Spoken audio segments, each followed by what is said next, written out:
খুব মোটা পিচ করে দেয়। সেই পিচে যদি রাস্তা হতো তাহলে ঠিক আছে।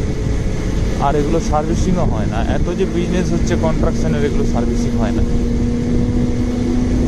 শ্রীরামপুর এলে এই জায়গাটাই রাস্তাটা ভালো, না হলে আর বলার দরকার নেই। সেদিকটা তো ভিডিও করিনি, নাহলে দেখাতাম কতটা রাস্তা ভালো কতটা খারাপ। তো বন্ধুরা, এখান থেকে শর্টকাট ঢুকছিলাম, এটা সোজা যাওয়ার রাস্তা,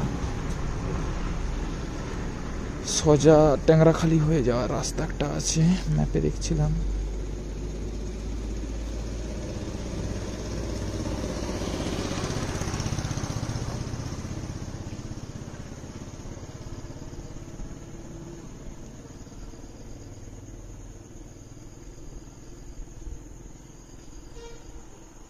জলপাই হয়ে যাওয়ার রাস্তা, চণ্ডীপুর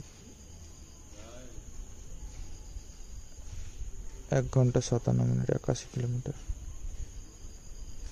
দেখা যাক কি হয়।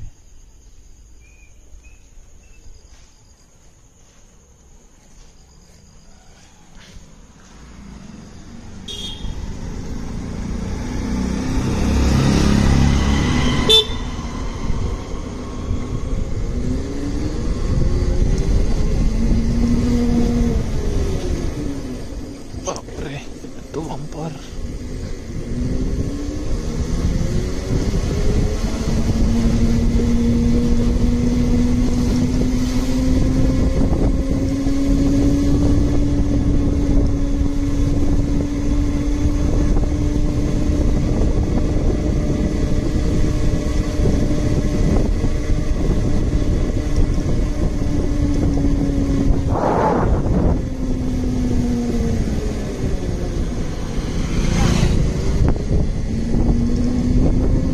রাস্তাটা মোটামুটি ভালো।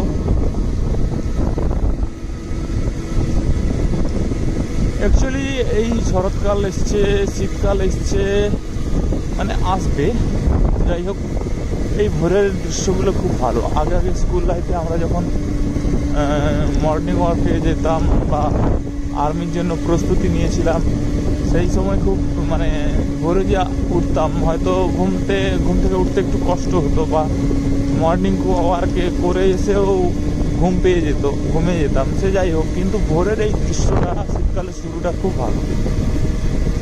একসঙ্গে যেতাম বন্ধুরা মিলে।